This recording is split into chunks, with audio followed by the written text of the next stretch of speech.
우리가 첫사랑을 우리가 할 때에는 우리의 감정을 조건 없이 하나님을 따랐습니다. 그런데 지금은 내가 왜 이럴까? 지금은 내가 왜 이럴까? 왜 이렇게 주님을 따라가는 길이 힘이 들고 내 입에서 불평과 원망이 나오고 불신의 마음이 나오고 내가 처음에는 무조건 우리 주님만 바라보고 얼마나 내가 열심히 잘 따랐는데 왜 나는 지금 이럴까?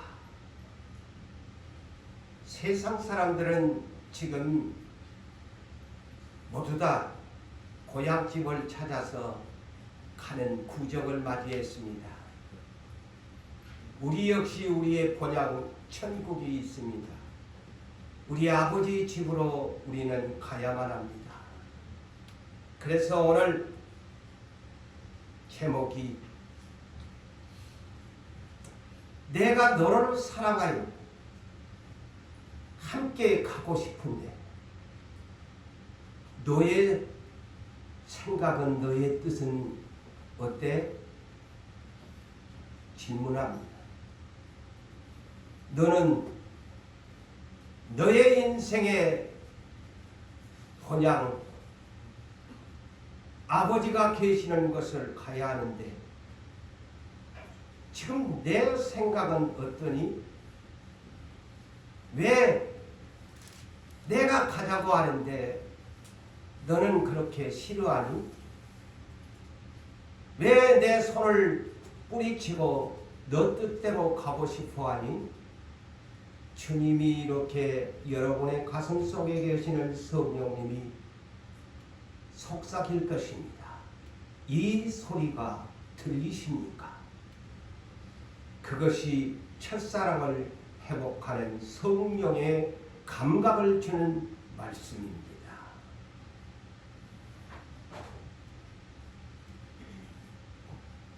우리 하나님과 함께 가는 동행의 조건이 있습니다.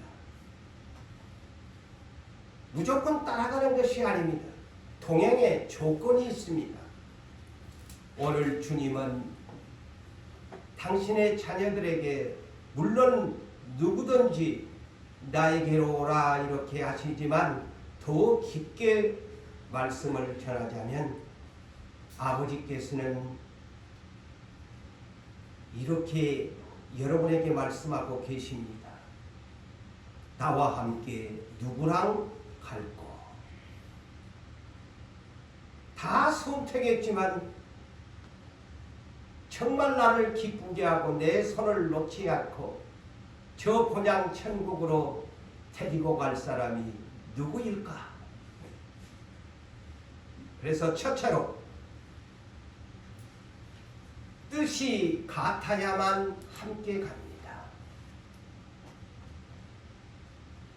부부의 조건도 동행의 조건이 있어서 여러분 결혼했지요. 아무나 부부가 됩니까? 뜻이 같았으니까 결혼했겠지요. 아무나 연애합니까? 내 애인이 돼줍니까? 뜻이 같아야 애인이 돼줍니다. 친구, 세상에 개친구들이 많습니다. 참 친구는 뜻이 같아야만 진정한 우정을 나눌 수 있습니다. 사업을 하는 비즈니스도 동업을 할 때 뜻이 같아야 같이 동업을 할 수 있습니다. 오늘날 이 세상의 조직사회에서도 마찬가지입니다. 뜻이 같아야 함께 가고 그 조직사회에서 어울리면서 뜻을 이룰 수가 있습니다. 하물며 교회 안에 더욱 그렇습니다. 교회 안에 교회라고 외치고 있지만 믿음이 같아야 되고 행함이 같아야 서로가 소리가 나지 않습니다. 왜 교회 안에도 하나님이 칭찬하는 사람이 있고 책망하는 사람이 있고 권고하는 사람이 있고 권면하는 사람이 있습니까? 하나님의 뜻이 같지 않기 때문에 왜 너는 그러니 참 너는 잘했다 이렇게 하나님이 칭찬하는 것입니다. 뜻 때문입니다. 오늘 본문에 아모스 선지자가 이스라엘 민족에게 예언한 말씀입니다. 아모스 선지자는 북이스라엘의 선지자로 11년 동안 활동을 했던 그런 선지자입니다. BC 765년에서 BC 754년에 이르는 그의 출신은 소나 양을 키우는 목자 출신이었습니다. 어찌 보면 비천한 신분을 가진 사람이었는데 하나님의 은혜로 선지자로 부름을 받고 범죄한 이스라엘을 향하여 오늘 본문을 통해서 성경의 소선지서에 기록된 말씀이기도 합니다. 그러면서 오늘 본문을 보니까 이스라엘 자손들아 여호와께서 너희에게 대하여 이르시는 이 말씀을 들으라. 애굽 땅에서 인도하여 올리신 모든 족속에 대하여, 여기에 모든 족속에 대하여는 문맥상으로 보면 12지파에 대한 이르시는 말씀이다 라고 말씀합니다. 내가 땅의 모든 족속 가운데 너희만을 알았나니, 대단히 중요한 단어입니다. 너희만을 알았나니. 너희만이란 말이요, 다른 말로 줄이면 오직 너희만 사랑했다. 유일하신 하나님이 유일하게 세계 민족 가운데 이스라엘 민족을 사랑했다. 너희를 내가 알았다 라는 말씀이기도 합니다. 그래서 여기에 너희만을 알았다고 하는 이 단어를 더 구체적으로 모세 시대 때에 모세 선지자가 이렇게 이스라엘 민족을 소개했지요. 신명기 7장 7절을 보면 여호와께서 너희를 기뻐하시고 너희를 택하심은 너희가 다른 민족보다 수요가 많기 때문이 아니었다. 너희는 오히려 모든 민족 중에 가장 적으니라. 우리도 이러한 자부심과 긍지를 가지시고 이 말씀에 위로를 받으시기를 바랍니다. 그 세계 만국 가운데 너희를 내가 기뻐하고 택하신 것은 너희가 수요가 많아서 내가 너희를 택한 것이 아니고 오히려 너희는 모든 민족 가운데 가장 적은 민족이었다. 그러면서 모세가 신명기 33장 29절에서 그의 나이 120세의 모든 목회의 모든 결론을 내립니다. 이제 하나님의 부르심에 천국 본향으로 갈 시간이 돼서 이스라엘 민족을 제 2세대 1세대는 다 죽고 여호수아 갈렙만 낳고 2세대들을 앉혀놓고 고별적인 메시지가 바로 이 내용입니다. 뭘까요? 이스라엘이여 너는 행복한 사람이다. 너는 행복한 사람이다. 왜 행복한 사람이냐? 여호와의 구원을 너같이 받은 백성이 누구냐? 응? 유일하게 너희만을 이렇게 알고 선택한 민족이 그 시대에 어디 있느냐? 그러면서 그는 너를 돕는 방패시요 너 영광의 칼이시로다. 너 대적이 너에게 복종하게 될 것이고 너가 그들의 높은 것을 밟으리로다. 높은 것을 밟으리라는 것은 아무리 세상 사람이 견고한 성을 쌓아도 하나님이 너희 방패가 되고 칼이 되기 때문에 높은 성을 쌓은 그들일지라도 밟아버리게 될 것이고 그들의 우두머리가 될 것이다 라는 뜻으로 참 행복한 사람들에 대한 말씀을 모세가 떠나면서 이스라엘 백성들아 너희는 행복한 사람이다. 너희는 하나님이 선택한 사람이야. 행복한 사람이다. 비록 너희가 광야에서 날이면 날마다 집도 없이 가나안 땅을 향해서 진군하는 입장이지만 그렇지만 너희는 세계 중에 행복한 사람이란다. 집이 없다고 실망하지 마라. 가난하다고 낙심하지 말아라.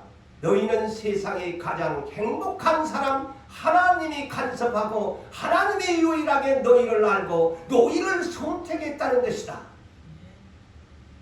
그런데 오늘날 우리의 행복의 조건은 돈이 있어야 행복의 조건인데 이 성경을 보면 광야에 있는 민족에게 지만감도 없는 그들에게 아직 약속의 성취도 받지 아니하는 그들에게 너희는 행복한 사람이라고 모세는 고별적인 메시지를 이스라엘 민족에게 보내고 있다는 사실, 이것이 신앙이고 이것이 믿음인 것입니다. 거의 천국을 바라보는 그냥 천국을 바라보는 사람들의 믿음인 것입니다. 그래서 다시 오늘 본문 아모스 3장 2절과 3절을 볼까요? 너희만을 알았나니, 다시 강조합니다. 너희만을 알았나니, 곧 오직 너희만을 세상 가운데서 너희를 사랑한다. 너희만을 내가 선택하여 사랑했다.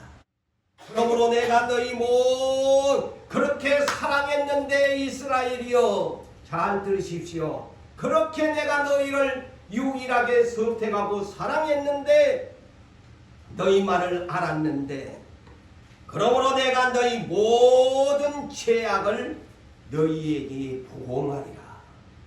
그렇게 사랑했는데 이제 하나님이 무서운 말씀을 합니다. 보응한다는 말이 심판하겠다는 내용입니다. 내가 너희 말을 그토록 사랑했는데 너희는 내 말을 불순종을 했다는 말입니다. 나를 사랑하지 않았다는 것입니다.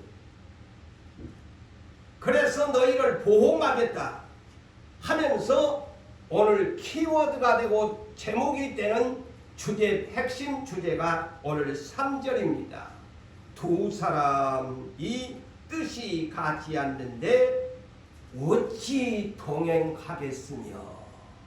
그래서 하나님이 너희를 사랑하여 선택했는데 나와 함께 나는 너희를 사랑하여 함께 가고 싶었는데 너희가 내 말을 나를 따라오지 않는구나.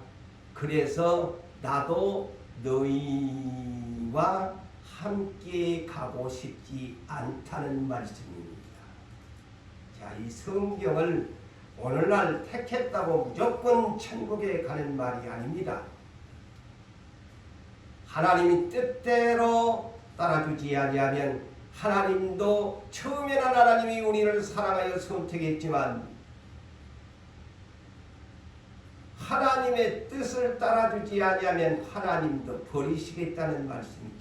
함께 가지 않겠다는 이 충격적인 3절의 말씀을 여러분 평생에 기억하면서 여러분들이 시험이 올 때 이 말씀을 깊이 또 새겨야 됩니다. 내가 시험 들었을 때에 하나님의 마음은 어떻을까? 하나님은 당신의 뜻을 따라 함께 가자고 하는데 내가 가기 싫어할 때에 하나님이 처음에는 가자 아무개야 네 사랑한다 함께 가자 하는데 계속 고집부리며 여러분의 뜻대로 하며 살면 어느 날 하나님의 성령은 근심시키는 말로 너와 함께 가고 싶지 않다 이 말입니다. 하나님은 합력하여 선을 이루시기를 원합니다. 동화서 8장 27절에 하나님을 사랑하는 자 곧 그 뜻대로 부르심을 입은 자들에게는 모든 것이 합력하여 선을 이룬다고 하신 것처럼 하나님의 뜻은 합력하기를 원합니다. 누구와 첫째? 하나님과 합력하기를 원해요. 예수님과 합력, 여러분 안에 있는 성령님과 합력하기를 원하고 두 번째는 이제 성도들 간의 합력이 이루어지기를 원합니다. 그래서 합력 이 두 글자 앞에 전도서 4장 9절에서 12절의 말씀을 이렇게 말씀합니다. 뜻에 대해서 여러분이 이렇게 이해하십시오.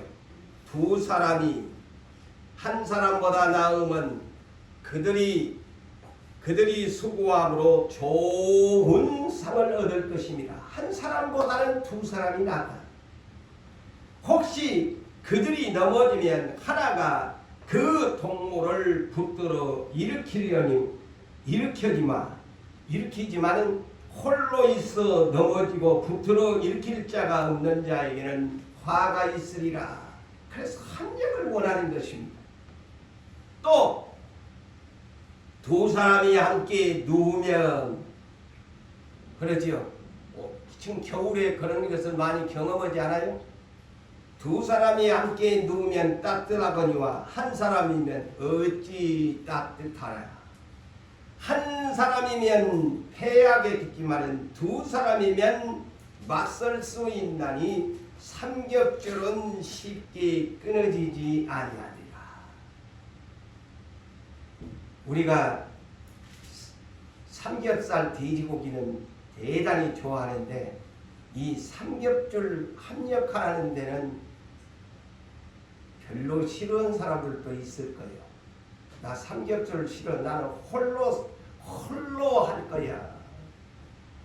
교회 모든 조직은 삼겹줄의 협력이 이루어져야 됩니다. 내가 아무리 재능이 많고 내가 아무리 잘났어도 교회 나 혼자 조직사회에서 이탈하면 안 됩니다. 삼겹줄이 돼야 되고 사겹줄이 돼야 되고 오겹줄, 열겹줄, 백겹줄이 되어야 마귀가 뚫지 못하는 교회의 조직이 되어집니다. 고기, 돼지, 삼겹살도 좋아하셔야 되고 조직에 삼겹줄 이상의 두겹줄 이상의 하나 되는 합력하는 선을 이룰 수 있는 그런 지혜로운 여러분들이 되셔야 하나님이 합니다. 좋아하십니다. 그래서 하나님도 삼겹줄이잖아요. 맞아요, 안 맞아요? 성부와 성자와 성령 하나님이 삼위 하나님. 그래서 이 삼위 하나님의 이 하나이신 하나님을 누가 이길 수가 없습니다. 그래서 교회 조직에도 하나님이 첫째는 하나님, 그 다음에는 교회의 책임을 지는 사역자들, 그 다음에 성도들. 그래서 삼겹줄입니다. 하나님, 교회 조직의 사역자, 그 다음에 성도들. 그래서 하나님이 삼위 하나님처럼 교회 조직에도 그렇게 삼겹줄에 합력해서 선을 이루시기를 하나님이 원하십니다. 그래서 왜 이렇게 삼겹줄에 굳게 묶어진 조직이 되기를 원하는가? 그것은 세상에 유혹이 너무 많다. 너희들 혼자 있으면 넘어져. 둘이가 되고 서희가 되고 믿음으로 하나가 되었으면 저 원수마귀가 이길 수 없단다. 너희들이 가야 할 본향은 새 하늘과 새 땅에 가야 돼. 그곳에 가야 돼. 함께 손잡고 가야 돼. 하나님 손잡고 목사님 손잡고 또 목사님 성도들의 손잡고 가자 함께 본향으로 가자. 그러면 마귀가 그래서 여러분 저 케냐에 있는 그런 들판에 보면은 목초가 있는데 풀을 뜯는 짐승들이 막 열심히 하다가 악한 짐승이 오면 제일 뒤에 꼬랑댕이 하나도 안 되고 병이 들었다든가 그 줄에서 떨어지는 짐승이 잡혀버려요. 그래서 그 무리에 하나가 돼줘야 돼요. 그래야 짐승한테 절대 잡혀먹게 자연의 세계에서도 그 교훈을 줍니다. 꼭 뒤에 어리정을성 안 따라가자니 그렇고 그래서 뒤에 꽁무니 따라가다가 그냥 막 사자가 달라들고 막 맹술이 달아서 뒤에 으스렁으스렁 꼴찌로 따라가는 다 잡아먹히지 않아요. 짐승들도 그것을 알아요. 사탄도 이 무리에 어슬렁 믿음도 없이 가야만 할까 말까 이리 갈까 저리 갈까 하면 어느 날 사탄이가 이걸 쫙 벌리고 저거 잡아먹으면 되겠네. 그럼 끝장나는 거야.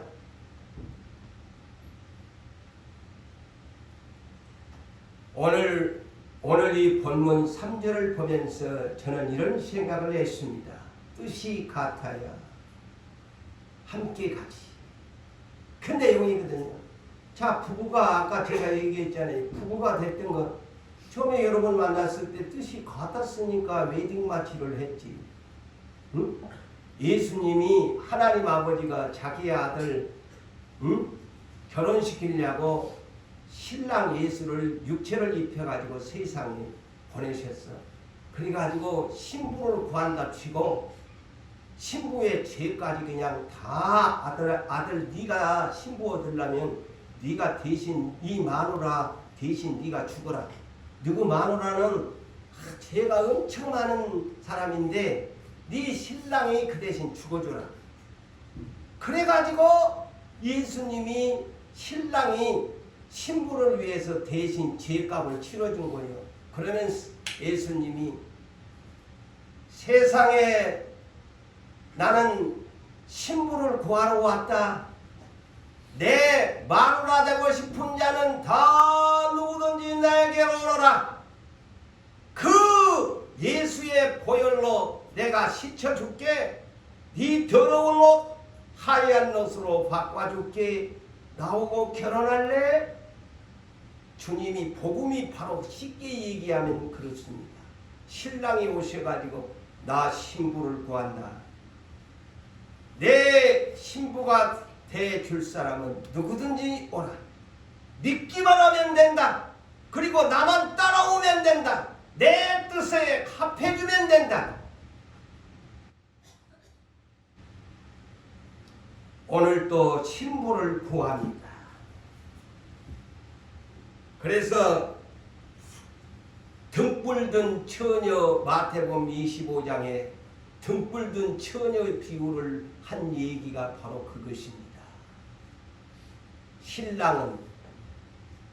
신랑을 맞으러 나간 등불 든 처녀. 자, 신랑이 선택할 수 있는 신부의 조건은 누구든지 오라고 했지만 등불을 든 처녀만 내가 내 신부로 삼겠다. 응? 등불을 든 처녀는 내 뜻에 부합된 신부다. 그런데 등불도 들지 아니하고 온 처녀가 나도 예수님의 신랑이 되고 싶어요. 아니 신부가 되고 싶어요. 근데 내 뜻은 네가 켠 등불을 들고 있어야 내 뜻에 맞는 신부야. 근데 네 등불이 없구만. 너는 자격이 안 돼. 나는 너를 사랑하고 싶은데 내 뜻은 네가 등불을 들어야 내 뜻이야. 등불이 없는데 어떻게 내 마누라가 될 수 있니? 천국에 데리고 갈 수 없단다.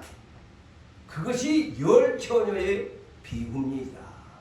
여러분, 예수를 왜 믿습니까? 신랑을 맞이하기 위해서 예수를 믿습니다. 그러면 신랑이 원하는 지참금이 뭐냐? 나는 너를 대신해서 내 죄값을 대신해서 나 신랑을 죽었는데 너 신부 그냥 오면 안 돼. 등불을 들고 준비해야 돼. 등불도 없으면서 무슨 천국에 가겠다고 어림없는 소리. 너는 자격의 미달이야. 그래서 예수님이 마태복음 22장 37절 이하에 하나님을, 예수를 어떻게 사랑하라고 사랑하는 방법을 가르쳐 주었습니다. 예? 우리도 이렇게 여러분 인간 사회에서도 사랑하는 조건들이 있지 않습니까? 하나님도 우리에게 사랑의 조건을 가르쳐 주는데 세 가지입니다. 첫째는 마음을 다해서 사랑해라. 두 번째, 뜻을 다해서 사랑해라. 보세요. 뜻을 다해서 사랑해라. 세 번째는 목숨을 다해서 사랑해라. 이 세 가지의 조건을 가진 사람이 신분한다. 자, 여러분, 오늘날 어른들은 주기도문들을 별로 안 합니다만 우리 주일학생들은 주기도문을 항상 밥 먹듯 하잖아요.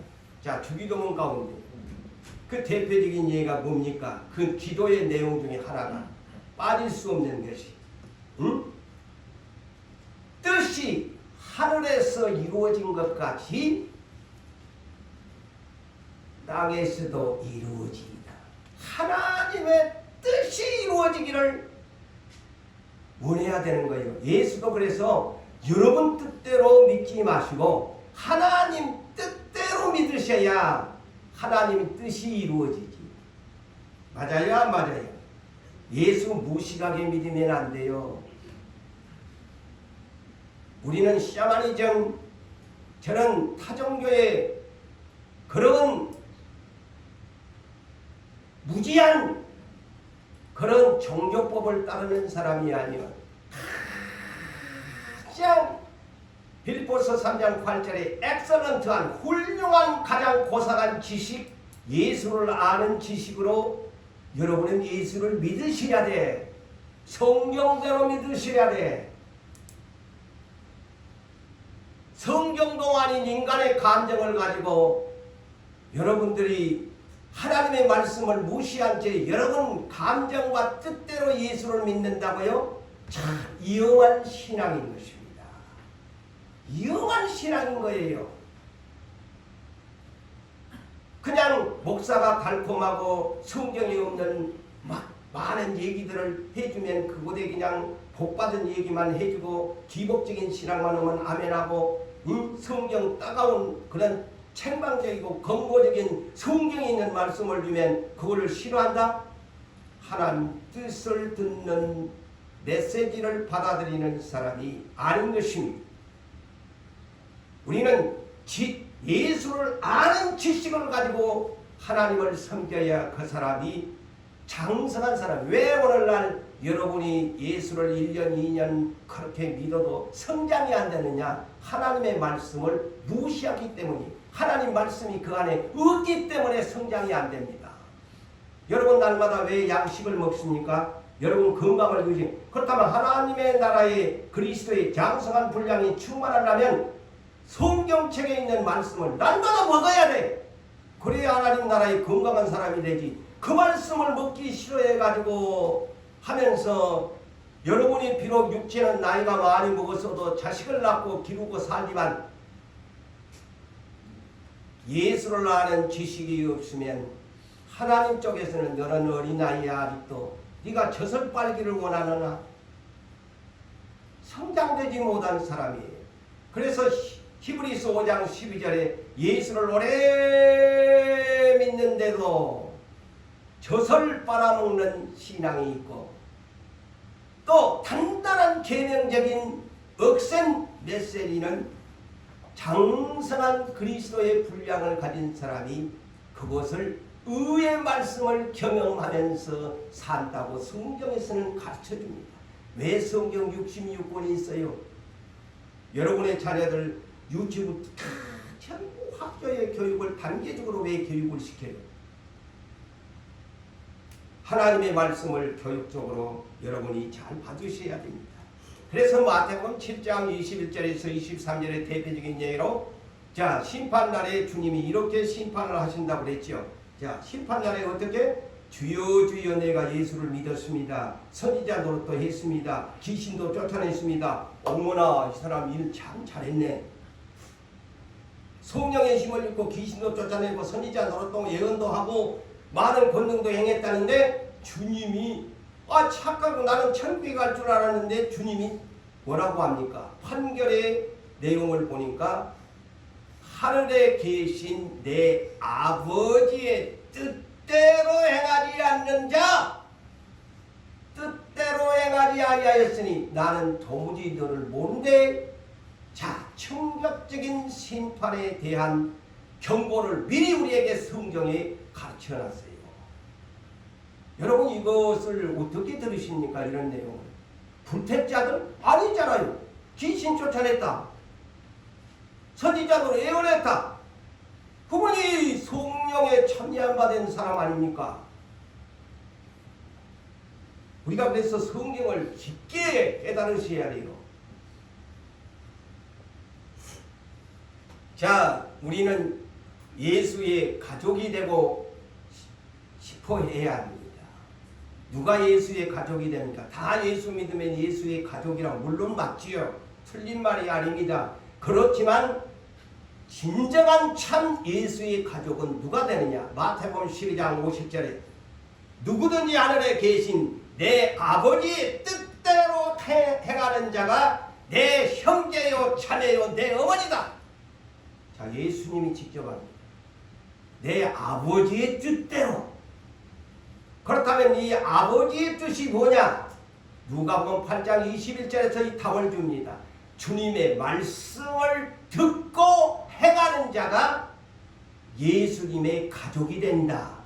그래서 듣지 아니하고 무시하고 행하지 아니하면 절대 예수의 가족, 예수의 신부가 될 수 없다는 사실을 아시기를 바랍니다.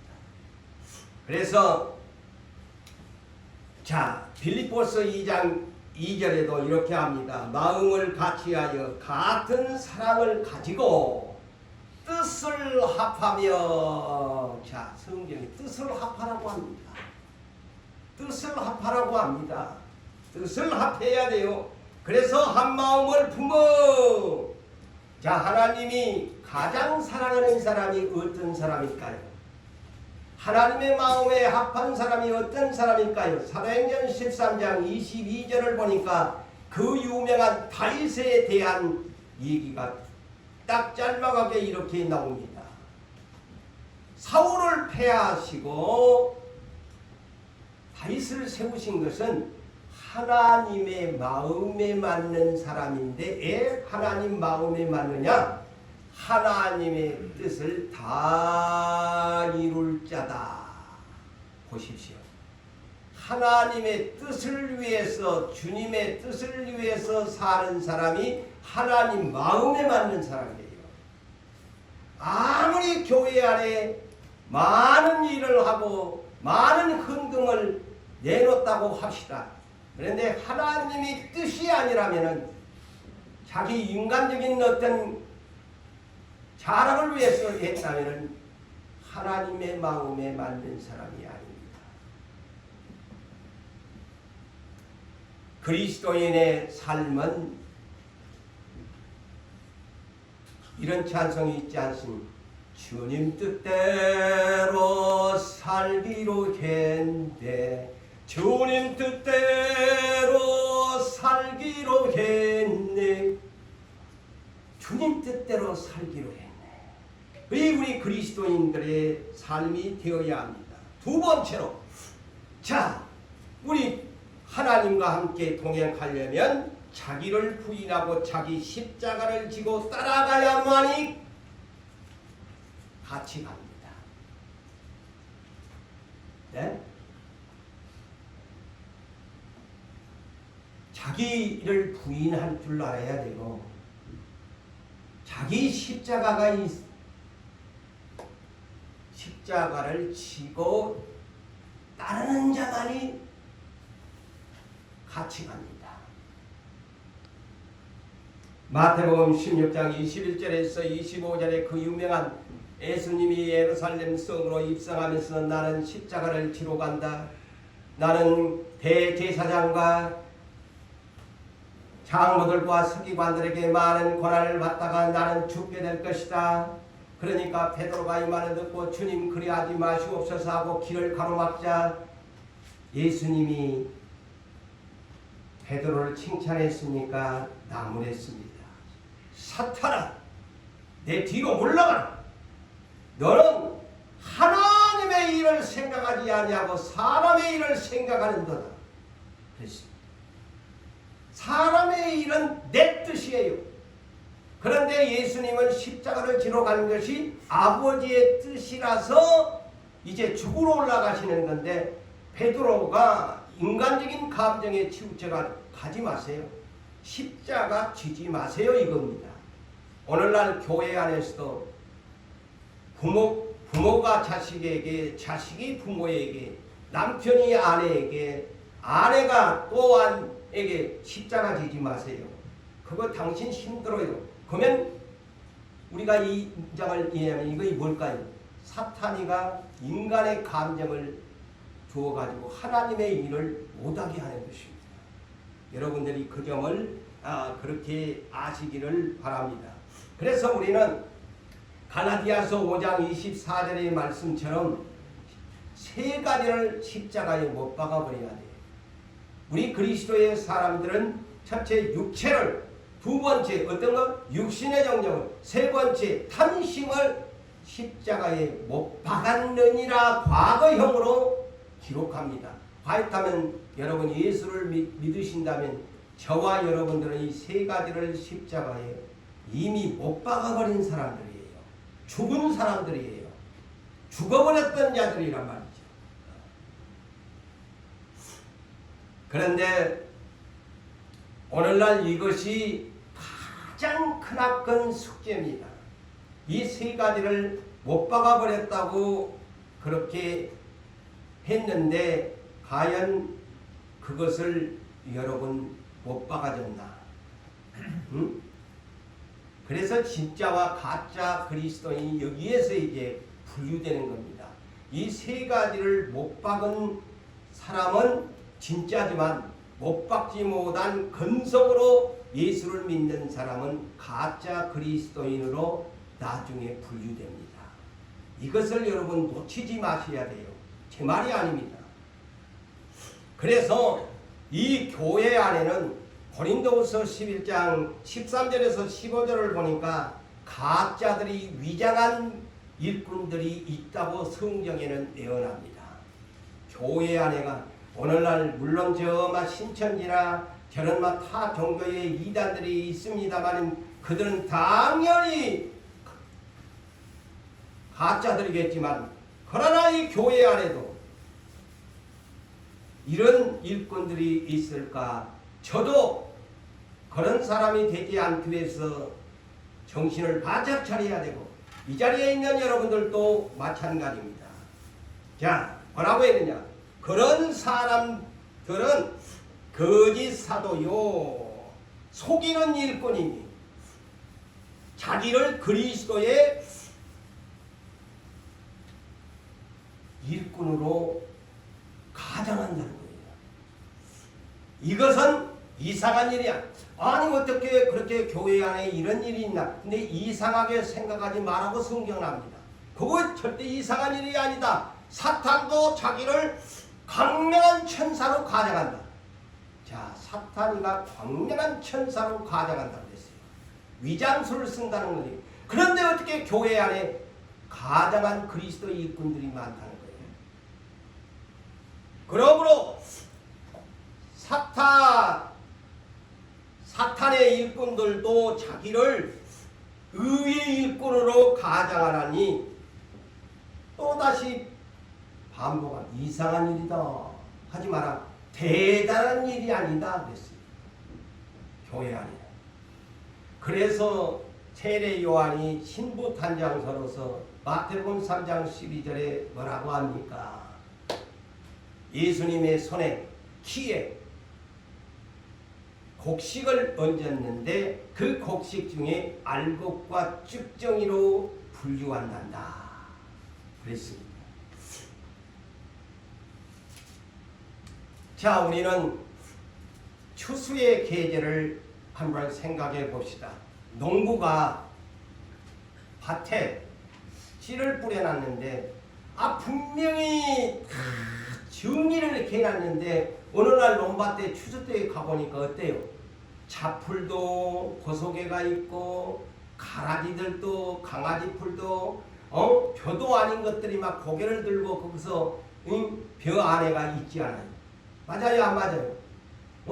처음에는 심어놨을 때는 씨만 똠밭을 내가지고 벼를 심을 때도 풀 하나 없이 쫙 깨끗하게 씨만 뿌려놓고 뭐만 심어놨는데 나중에 추수 때가 가니까 아니 무슨 이렇게 잡풀도 많고 이상한 풀도 있고 심지도 않은 것. 그래서 교회 안에도 그런 세력들이 마귀가 심어놓은 거예요. 응? 충격적이잖아요. 그래가지고 또 곡식들 중에도 쭉정이가 있고 알곡이 있어요. 농부가 그것을 가려냅니다. 자, 농부가 가수원을 합니다. 자, 가수원에도 마찬가지야. 자, 열매를 딸 때 되면 열매가 열리니까 저거 열매가 다 같이 있는 줄로 알았는데 가서 보니까 상해 있는 것도 있고 삐뚤어진 것도 있고 상품가치가. 그래서 상품가치가 되려면 농부는 어떻게 합니까? 좋은 것만 골라갖고 상자에다가 였지 안 된 것은 던져내버리든가 짐승을 주든가 별 볼 일 없어. 자, 우리는 부산에 사니까 저 어부들을 상상해봐요. 그래서 마태복음 13장에 그물 비유를 하지 않아요. 자, 천국은 마치 그물과 같다. 그래서 어부가 고기를 잡았는데 아니 내가 잡으려고 하는 목적의 고기는 아니고 막 이상한 고기들이 그 안에 있으면 다 어부가 자기가 필요한 고기만 하지 와 뭐 있다고 가져가는 거 아니더라고. 던져버리더라고 어부들이. 자기들이 필요한 것만 가져갑니다. 하나님 나라도 천국에도 마찬가지다. 에? 골라낸다. 골라낸다. 교회가 하나님의 밭인데 아니 다 목사가 볼 때는 다 하나님의 자녀들 같아. 근데 하나님이 나중에 신랑 예수가 오셔가지고 일곱 눈으로 살펴보고 너는 등불을 안 들었는데 누가 등불 이고 든 사람이 육체적으로는 없잖아요. 근데 너는 등불이 없구만. 왼쪽으로 가. 너는 등불을 들었네. 오른쪽으로 가. 곤란한단 말이요. 이런 것을 상상하면 정신이 바짝 차려지잖아요. 맞아요, 맞아요. 그런데 다 예수 믿으면 구원 얻어. 다 예수 믿. 이런 초보적인 신앙만 자꾸 입에서 대내오니까 내가 성장이 안 되는 거야. 참 노력해야 돼. 학교 공부 여러분 자녀들 공부 안 하면은 막 왜 니 공부 안 해? 니 점수 못 받아오면 막 부모 좀 열정적인 부모는 막 혈기가 막 에이그 니는 왜 공부를 막 궁밥을 푹 쪄. 자기 자식은 그러면서 여러분 입장 바꾸는 거. 하나님이 여러분들을 성경 66권을 두고 배워라. 배워라 좀. 성경 66권 주었는데 좀 읽어라 좀. 배워라 좀. 알아라 좀. 알고 좀 행하라. 그 생각 안 해봤어요? 성령 한 번도 떼질져보지도 않으면서 무슨 천국 간다고 그렇게 안일하게 예수를 믿으시면 안 되지. 내 메시지는 강합니다. 왜? 시대에 골라낸다니까. 내 이 설교가 밉지만은 들어야 약이 돼요. 약이 어디 먹기 싫습니까? 그런데 먹어야 내가 나. 달콤한 건 아무리 먹어봤자 내 몸에 살만 찌고 내 혈액만 둔하게 만들 뿐이야. 쓴 것도 먹어야 되는 거예요.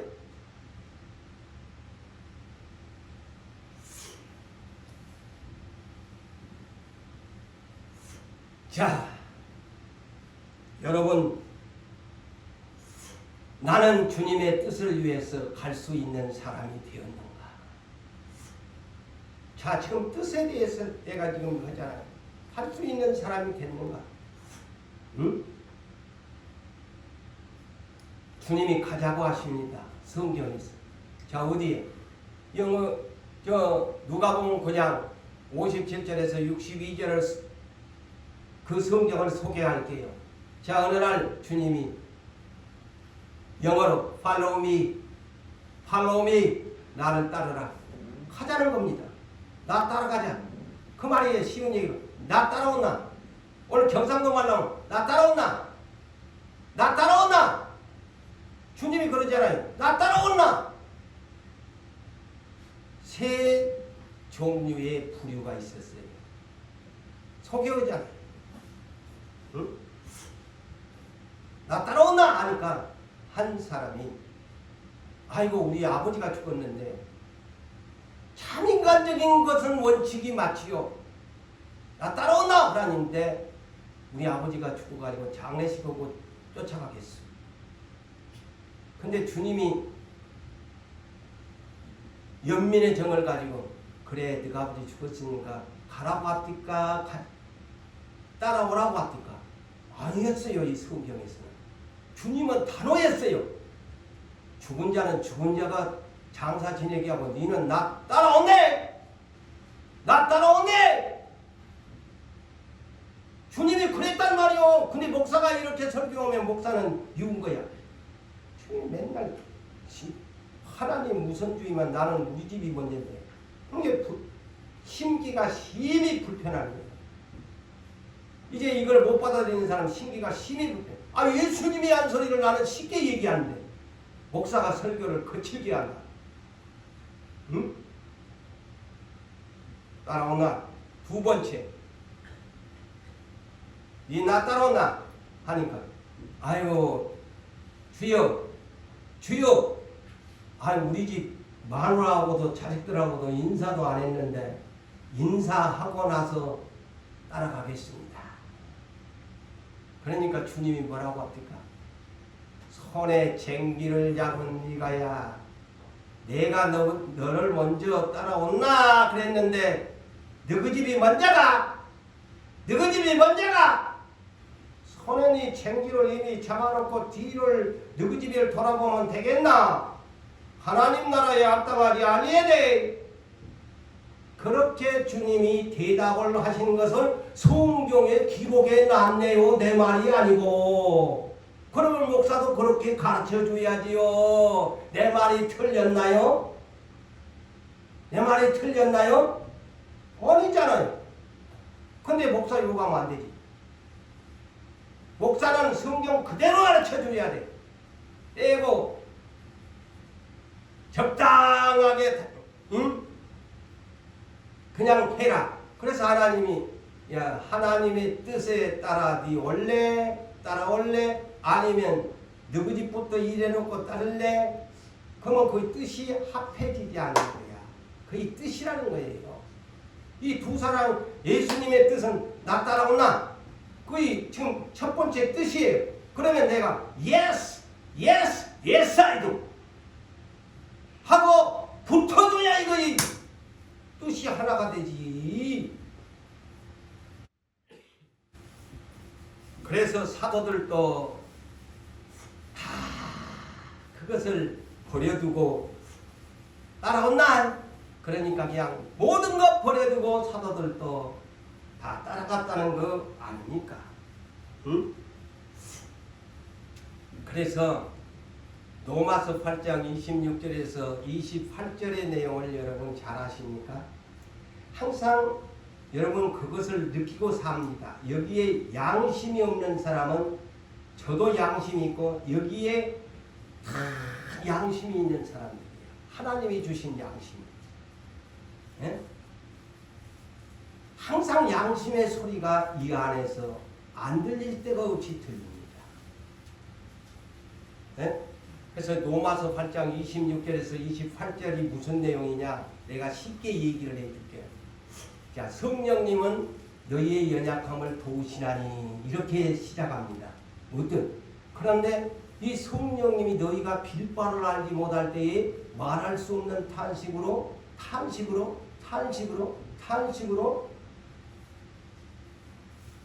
너희를 위해서 기도를 한다. 그런데 그 뒤에 뭐라고 하냐? 하나님은 성령님의 생각을 아시는데 이 성령님은 어떤 분이시냐? 하나님의 뜻대로 강구하시는 영이시야. 그러니까 이제 이 말이 뭐냐면 오늘 이 성경을 더 쉽게 이제 여러분들에게 풀어준다면 다 양심이 우리에게 있어요. 야, 그 탄식하면서 나를 위하여 성령님이 내 안에서 강구하신단다. 이거 무슨 말이냐? 그러면은 자, 그 소리구나 하고 이해할 거야.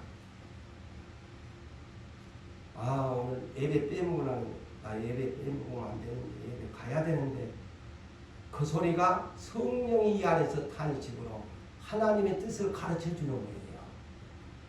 오늘 기도해야 되는데 오늘 가서 기도해야 되는데 성령님이 탄식하면서 하나님의 뜻을 위해서 지금 가르쳐 주는 거야. 근데 대무시를 해본 거야. 응? 오늘 가서 교회 뒷분 내가 충성히 내가 이러면 안 되지, 이러면 안 되지. 양심이 안에 있는 성령님이 가르쳐 주는 거야. 근데 개무시를 해요. 이렇게 자꾸 성령님이 안에서 탄식하시면서 얘야, 네 예배 가야 돼, 너 기도해야 돼, 네 충성해야 돼, 교회에서 이런 일 하면 애끼지 말고 좀 해라. 그냥 네 품 안에 감추지 말고 좀 해라. 해라. 그게 뭐요? 안에서 성령님이 탄식하면서 가르쳐주는 거야. 해라. 그게 하나님의 성도를 위해 그 예입니다. 로마서 8장 26절 28절. 내가 정확하게 여러분이 해석을 해주는 거예요. 근데 이것을 자꾸 무시해버리면은 어떤 돼요? 내가 마태복음 13장 13절의 말씀처럼 눈이 있어도 나중에는 개무시를 하고 사니까 눈도 이제 예수님이 안 보여. 말씀을 들려줘도 내 귀에 안 들려. 듣기 싫어. 그래서 나에게 어떤 현상이 오느냐? 무감각한 사람, 무반응한 사람, 무관심한 사람, 그렇게 돼버려요. 아시겠어요?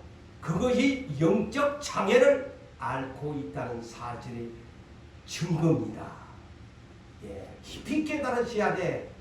그 성령님이 자꾸 안에서 해라. 근데 나는 안 해.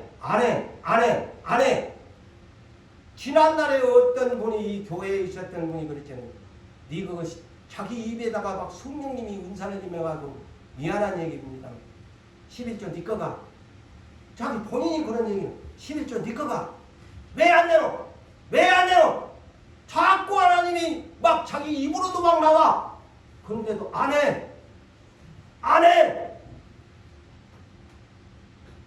지금 우리 교회가 없으니까 내가 하는 얘기입니다. 그의 하나님이 무시해버린 거야. 아까 로마서 8장 26절 28절이 그런 내용이에요. 여러분,